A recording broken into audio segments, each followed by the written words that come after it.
Salut à tous et bienvenue à votre magazine FIG numéro 14. Alors, je vous rappelle que j'essaie de le mettre en première. Alors, qu'est-ce que c'est première? C'est pas du live, parce qu'en fait, la vidéo est déjà enregistrée, donc ce que vous voyez, en fait, a déjà été enregistré avant. Par contre, le chat est activé et tout le monde regarde, en fait, la même chose pendant la diffusion de la vidéo. C'est-à-dire qu'elle va commencer, si tout va bien, j'essaie de le faire tous les vendredis vers 17h. Donc, à 17h, la vidéo démarre. Et si vous venez à 17h10, eh bien, votre vidéo, vous la voyez comme si c'était un live, c'est-à-dire au bout de 10 minutes, c'est-à-dire il y a déjà 10 minutes qui se sont déroulées. Et en fait, vous avez le chat pendant le temps de cette vidéo, donc pas par la rediffusion. Malheureusement, on ne peut pas mettre de rediffusion sur une vidéo qui est en mode première, mais moi j'essaie d'être là dans le chat et surtout j'essaie de faire en sorte que les invités que j'ai pu interviewer bien, sont là aussi.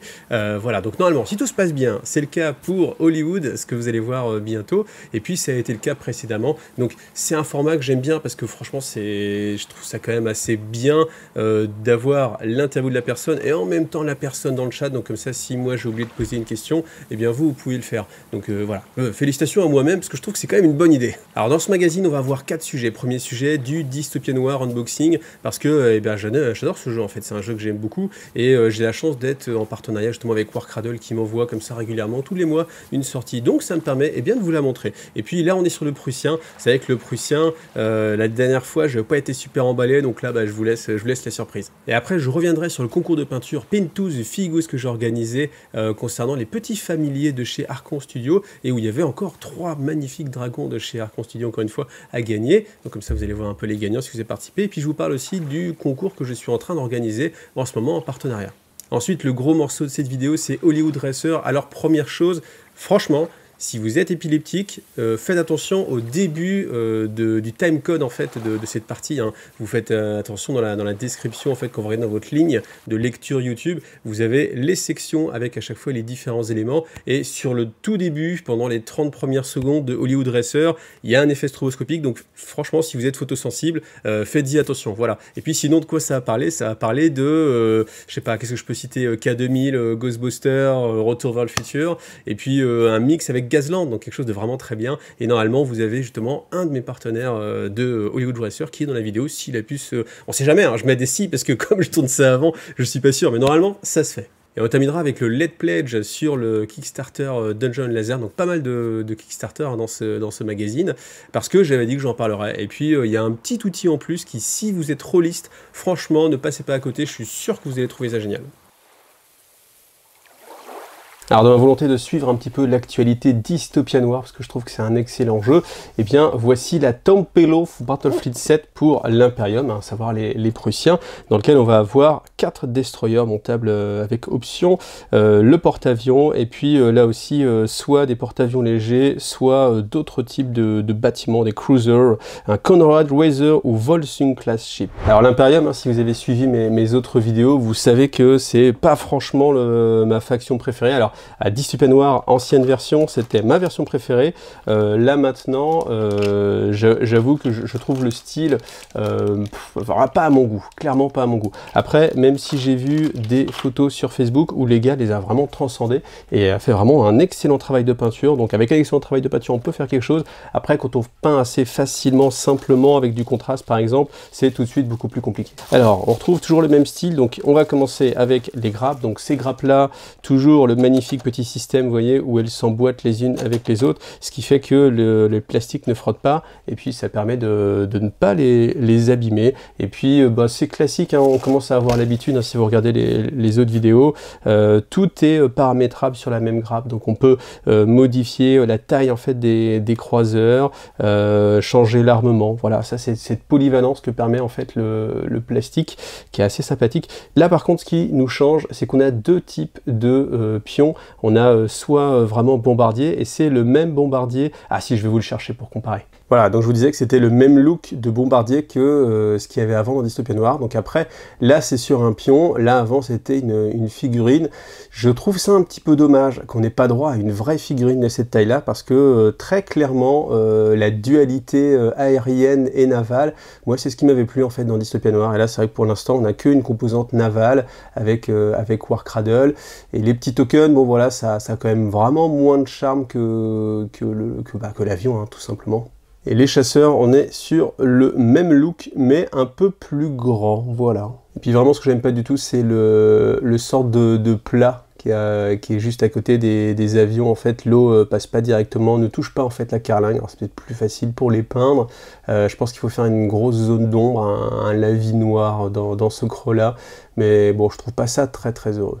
Et puis comme d'habitude, on a une partie résine, voilà, qui elle est dans son petit sachet et qui est très très fine. Hein. Moi, de ce que j'ai vu pour l'instant chez Warcradle en résine, franchement, il maîtrise.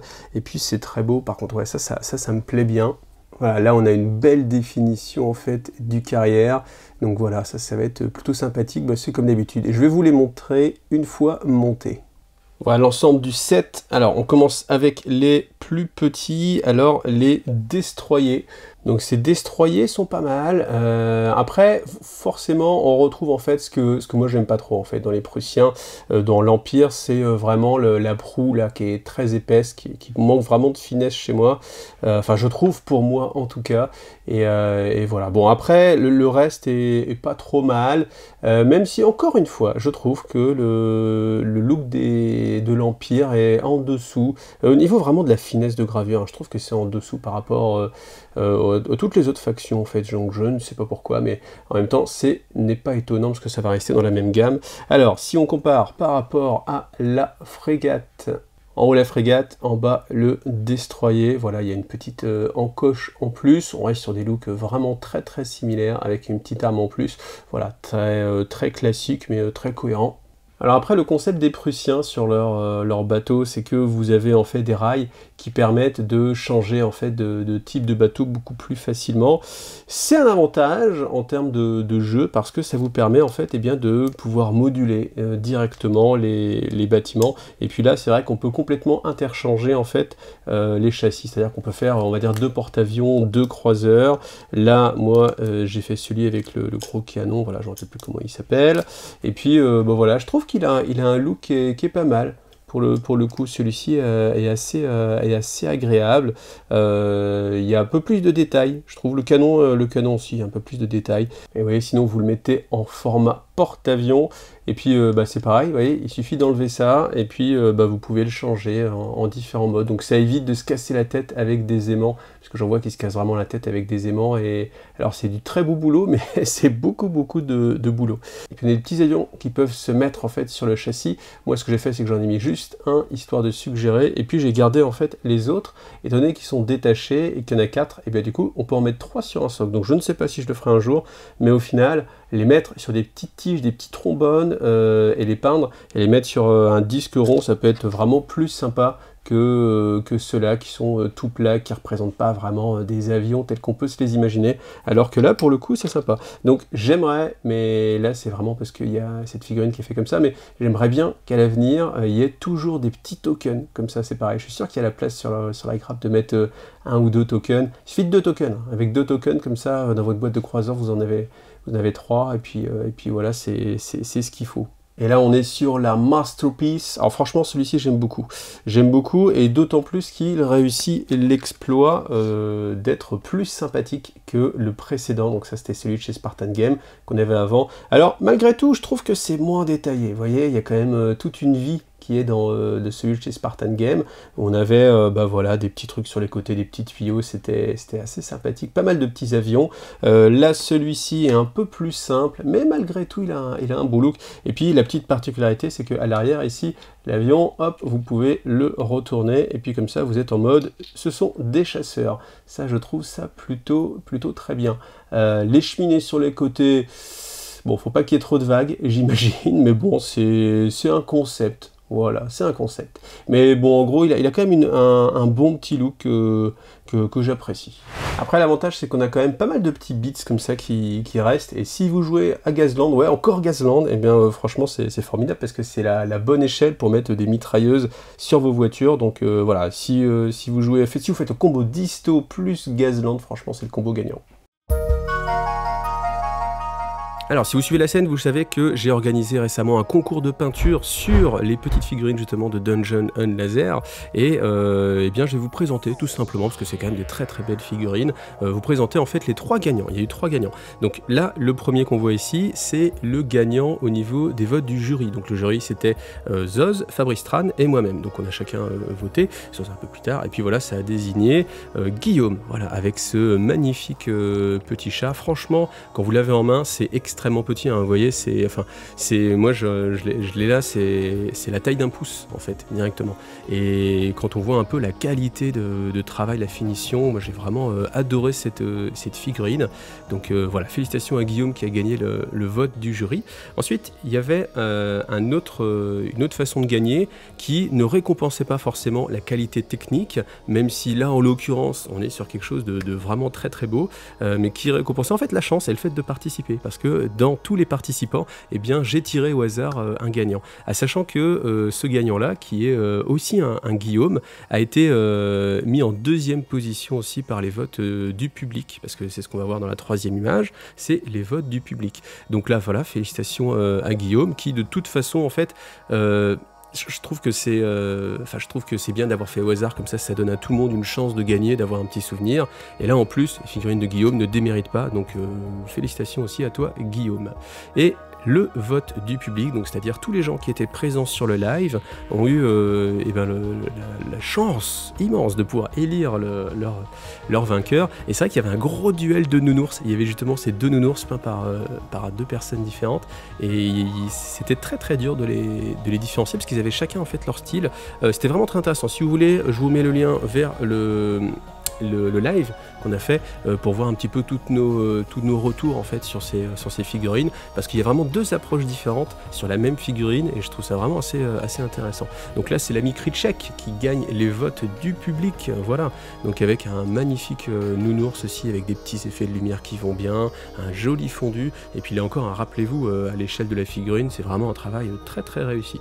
Donc voilà, félicitations à vous 3, vous avez gagné des dragons, vous les avez déjà sélectionnés, donc je suis en train de m'occuper de les envoyer. Et puis si vous aussi vous avez envie de participer à un concours de peinture, eh bien sachez qu'en partenariat avec la Forge à Vapeur et l'atelier de Torek, on organise, alors il reste un peu de temps, il reste encore une semaine, un Water Gun Challenge. Tout simplement, le principe c'est que vous achetez un pistolet à eau, fusil à eau, peu importe, vous le piquez à vos enfants, et même s'il est cassé justement, comme ça c'est ça l'intérêt, et vous le transformez en un décor de jeu de figurines. Voilà, ce qu'il faut faire, une photo avant peinture, donc c'est-à-dire quand vous l'avez encore en entier, après en mode il est monté, il est pas peint, et une photo en mode peint. C'est 5 photos maximum. Je vous mets le lien vers le post Facebook, enfin où vous allez sur Facebook, vous avez tous les détails du règlement, et puis à gagner donc un tapis de jeu de chez Torek, et ensuite 2 bons d'achat directement sur la Forge à Vapeur. Voilà. Et puis il y aura même un petit lot surprise en plus. Donc dépêchez-vous parce qu'il vous reste qu'une semaine.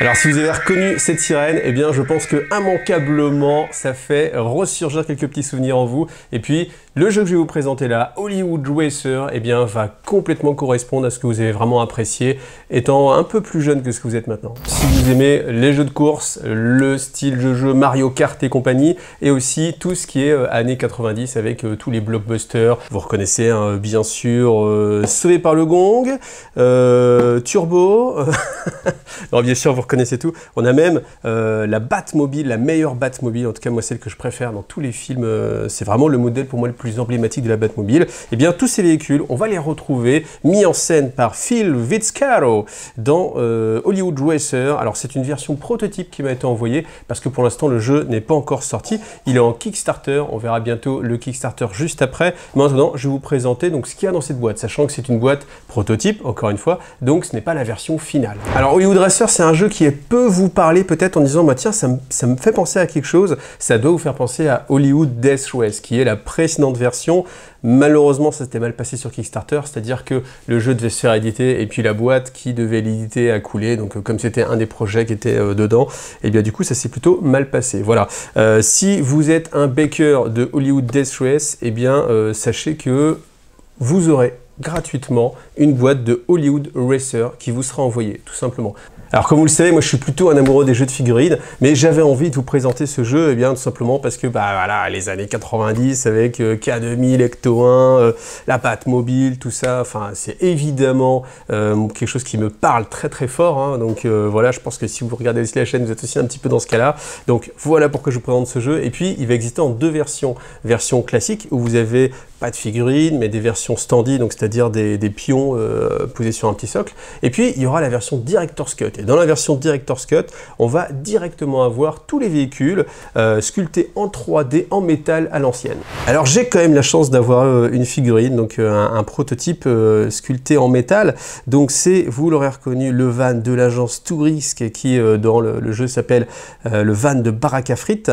Voilà, un Barracuda, moi je peux le nommer, hein, moi j'ai pas de licence. Après c'est vrai que il pouvait sans doute pas se permettre de se payer toutes les licences pour avoir les vrais noms, mais je pense que vous n'aurez aucun mal à reconnaître en fait tout le monde. Donc la sculpture est plutôt pas mal, le style est un petit peu comique, on n'est pas sur quelque chose qui se veut réel, mais il y a un petit côté cartoon sans être trop prononcé, c'est pas non plus du super déformé à la Cars par exemple. Donc je vous sors tout le matériel et puis on détaille ça.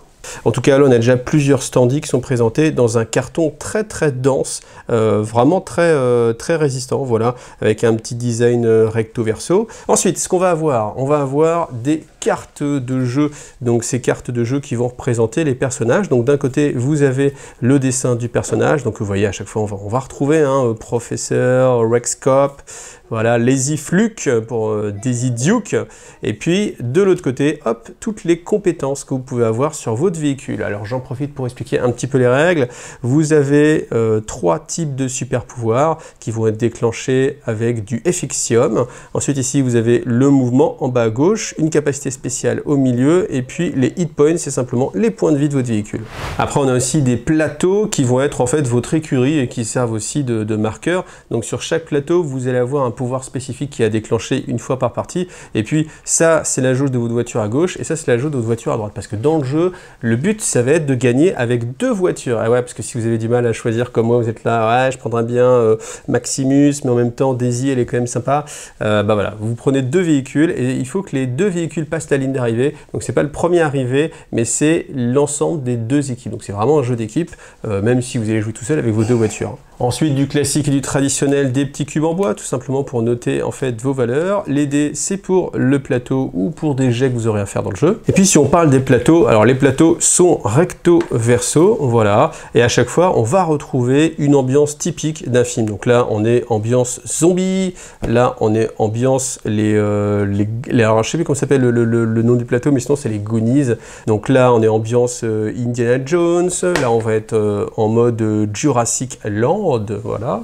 Et vous avez vraiment plein de petites références, hein, vous voyez ici Waterworld, là Porco Rosso évidemment, formidable anime, la voiture de Roscoe P. Coltrane qui est encore une fois finie dans la mare au canard. Vous avez des petits virages ici pour constituer en fait votre plateau. Le principe c'est qu'ils vous disent qu'un plateau de jeu ça va être à peu près 10 minutes de jeu, entre 10 et 20 minutes. Là on est en ambiance Star Wars, voilà, avec l'endroit pour mettre la torpille finale. Alors maintenant je vais vous expliquer assez rapidement comment ça joue. Donc du coup vous avez votre fiche de team en fait, on va dire, vous avez vos 2 fiches de véhicules, donc on les retourne et quand vous les retournez vous allez avoir tout d'abord les hit points, voilà, c'est les points de vie.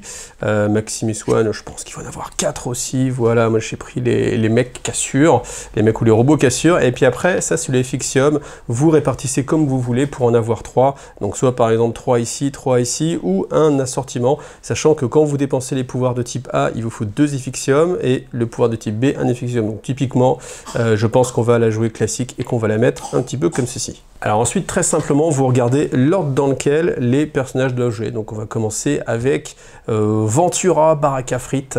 Donc tout simplement, j'ai droit à 2 actions quand c'est à moi de jouer. Quelles sont les 2 actions possibles? Je peux avancer, tout simplement, de la valeur qui est indiquée ici, donc de 5 cases.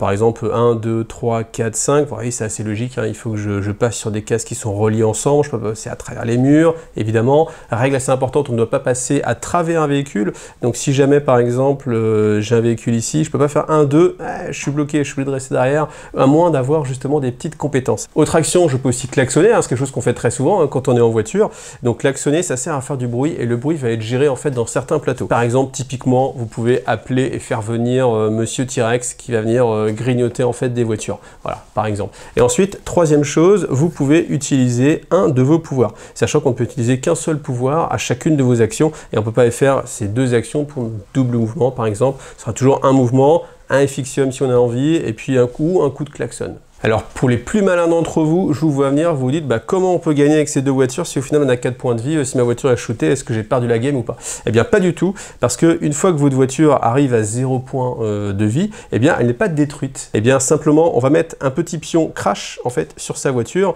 et ça veut dire qu'on va perdre le prochain tour, on va être en mode réparation, donc là caisse à outils, les mecs sont en train de bricoler, ça fait très bien avec, avec notre ami Barracuda, et le tour encore d'après, hop, je peux à nouveau jouer et je repars en fait avec tous mes points de vie. Voilà. Après, il y a aussi des compétences. Là, j'en profite. La compétence de Madame Starkiller, c'est de pouvoir réparer en fait au max tous ces véhicules. Donc c'est pour ça que vous avez un petit pion. Une fois que ce pion est consommé, ça veut dire que vous l'avez utilisé pour toute la partie. Mais ça peut, voilà, vous faire, vous épargner justement de perdre 2 tours. Et comme c'est une course, le premier arrivé, premier gagné. Alors sur le plateau de jeu, bien sûr, il y a pas mal de choses à rattraper. Donc les cubes verts, vous augmentez votre jauge verte d'une dose. Les cubes rouges, vous regagnez des points de vie, c'est pas mal. Et les caisses, c'est tout simplement pour avoir le droit de piocher une carte. Après, vous avez 2 types de cartes qui à chaque fois prennent en fait un nom de film, plus ou moins détourné. New Effixium, ça vous donne plus 1 vert. Et Die Hard 13, par contre, là, vous perdez en fait un point de vie. Oui, il n'y a pas toujours que des bonnes surprises en fait dans les caisses. Alors sachez que si comme moi vous êtes tout seul pour faire votre partie, eh bien dans la version finale il y aura en fait des règles solo pour pouvoir jouer tout seul. Alors je vous parlais tout à l'heure des atouts, vous avez 4 types d'atouts. Donc vous avez celui qui vous permet de passer sur une case occupée par un adversaire, donc ça peut être très bien, surtout quand la piste est assez serrée, qu'il y a beaucoup de monde.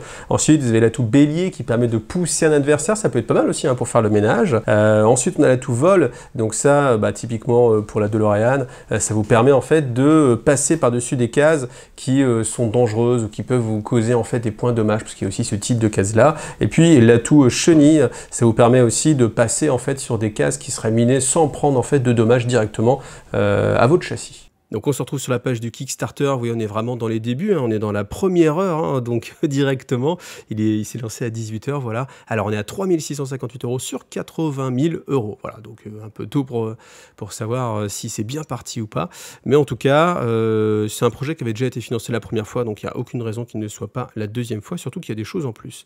Alors, on vous rappelle un petit peu l'histoire, ça on va passer, là, ça c'est assez intéressant, Primo Baker, c'est ce que je vous disais tout à l'heure, c'est-à-dire que si vous avez participé à la première campagne du Kickstarter quand ça s'appelait Hollywood Death Race, eh bien vous aurez une boîte gratuite. Donc ça c'est, gratuite, vous l'avez payé juste avant, donc voilà. Mais au moins c'est quand même un beau geste. Vraiment c'est un beau geste parce que comme je l'ai dit encore tout à l'heure, on maîtrise pas forcément tout et quand on cherche quand même à réparer ce qui s'est passé, c'est plutôt quand même un très très beau geste. Donc le matériel, je vous l'ai déjà détaillé, voilà. Je vous rappelle que moi c'était une version prototype, donc sans doute que ce sera un tout petit peu différent.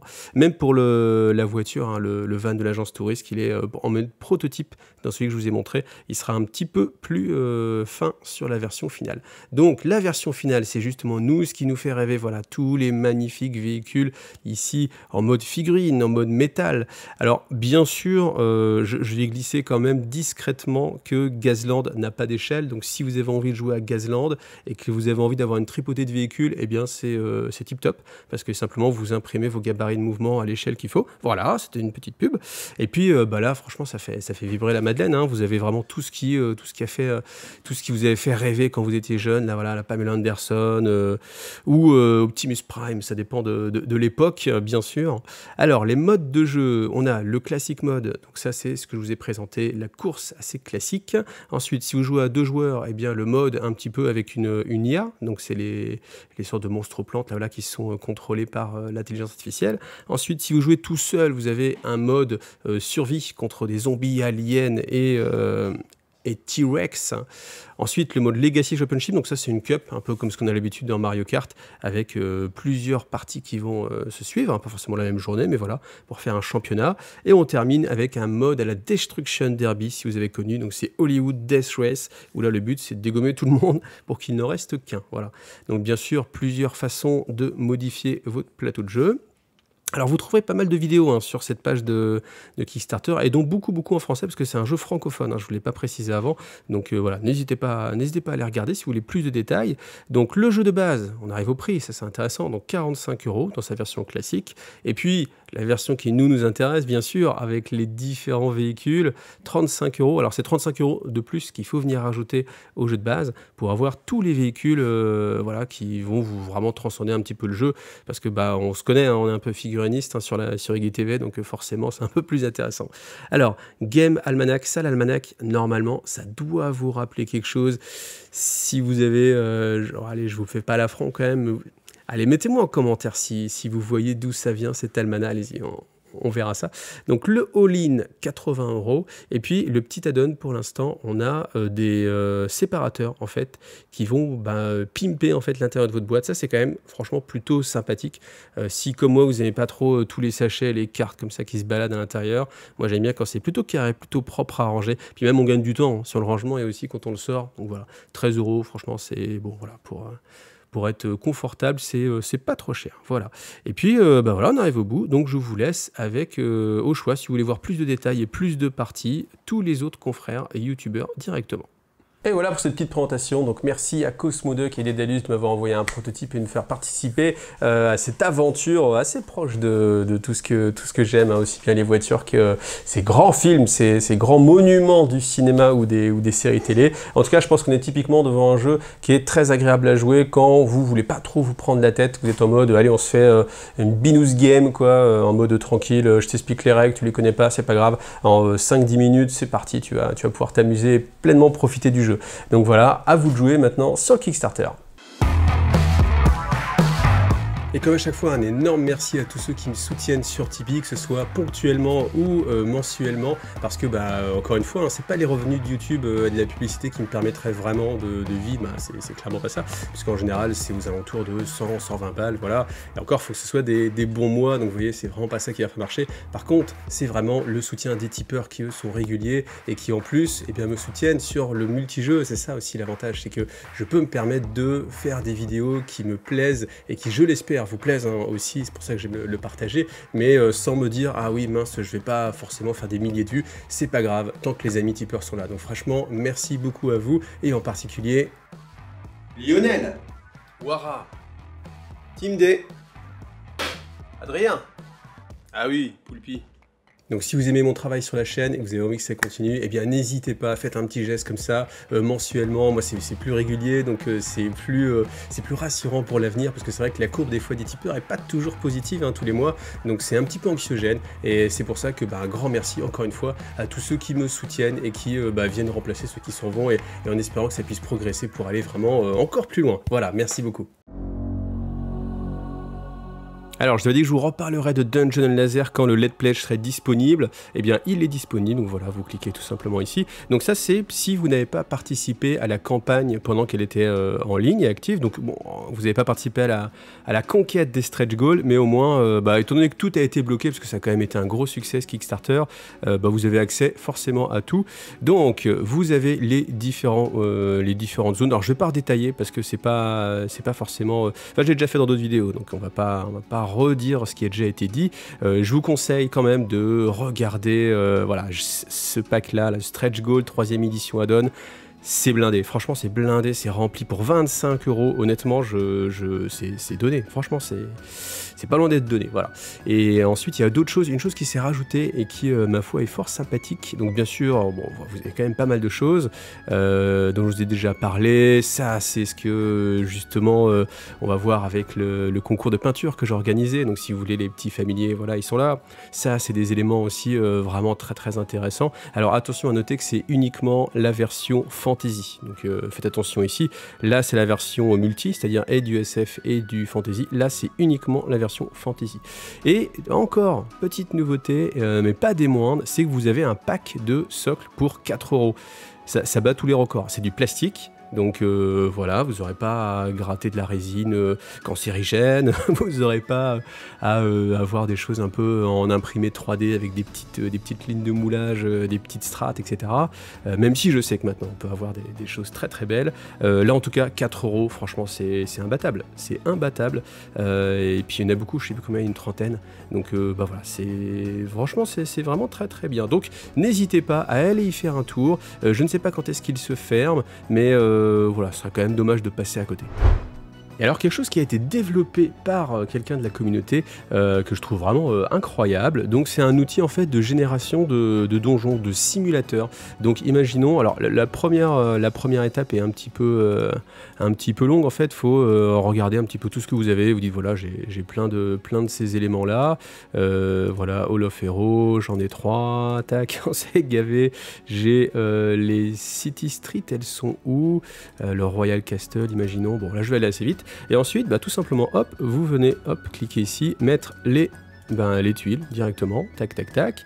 C'est super intuitif parce que j'ai rien lu et je m'en sors pas trop mal. Donc, vous voyez, en fait, on clique une première fois ici, on fait clic droit, on change de côté, bim, bim. C'est génial, non? Et donc du coup, comme ça vous permet eh bien, d'anticiper peut-être vos besoins. C'est-à-dire que par exemple, ce qu'on peut imaginer, c'est que vous voulez par exemple faire un Curse City en mode dungeon et laser. Eh bien, il vous suffit tout simplement d'aller chercher les différents éléments, de voir combien j'ai besoin de tuiles, et puis ça vous permet de simuler avant d'aller justement sur le Pledge Manager et vous dire bon bah voilà, là il va me manquer un élément et ainsi de suite. Donc ça peut être un peu long, mais après ça peut être aussi assez sympathique.